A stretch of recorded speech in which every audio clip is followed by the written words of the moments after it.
എത്ര എത്ര മാറ്റങ്ങളാണ് കുഞ്ഞുങ്ങൾ ജീവിതത്തിൽ വരുത്തുന്നത്. ഇന്ന് വരെ ചെയ്തു നോക്കാത്ത, കണ്ടുമാത്രം പരിചയമുള്ള കാര്യമാണ് പുൽക്കൂട് ഒരുക്കുന്നത്. അത് കെട്ടിയുണ്ടാക്കുന്നത് കാണുമ്പോഴേ മനസ്സിലാവും. കുഞ്ഞൻ കുരുത്തക്കേടുമായി സഹായിക്കാനുണ്ട്. വയലിൽ പോയി ബിനുവേട്ടനോട് പറഞ്ഞ് വാരിക്കൊണ്ടുവന്ന പുല്ല് തികഞ്ഞില്ല. രണ്ടാമതെടുക്കാനുള്ള പോക്കാണ്. കാര്യക്കാരനായി വഴിയിൽ വെച്ച് ഉണ്ണിയും കൂടെ കൂടി. ചാക്കിൽ വാരിക്കൂട്ടി നടന്നു. വഴിയിൽ ആത്തച്ചക്ക പറിക്കാനൊരു ശ്രമം നടത്തി. പച്ചയോടൊപ്പം പഴുത്തതും കിട്ടി.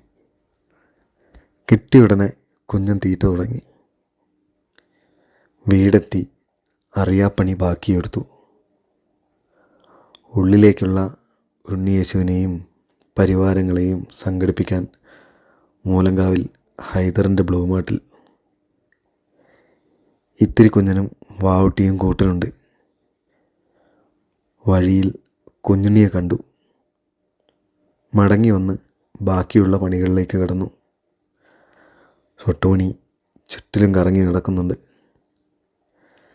ഇത്തരം കുഞ്ഞു കൗതുകങ്ങൾക്ക് കൂട്ടുചേരുമ്പോൾ അടുത്ത വീട്ടിലെ രേഷ്മേച്ചി ഓർമ്മ വരും. ആവും വിധം പറ്റിപ്പ് പരിപാടികൾ കുട്ടികൾക്ക് ചെയ്യുന്നതിന് മാതൃകയാക്കാൻ മറ്റൊരാളില്ല. ഉള്ളിലേക്കുള്ള ആളുകളെ ഇങ്ങനെ തന്നെയാണോ ക്രമീകരിക്കേണ്ടതെന്ന് അറിയില്ല. കിട്ടിയതെല്ലാം പെറുക്കി വെച്ചു എന്ന് പറയാം. നക്ഷത്രങ്ങളും വെളിച്ചവും നൽകി.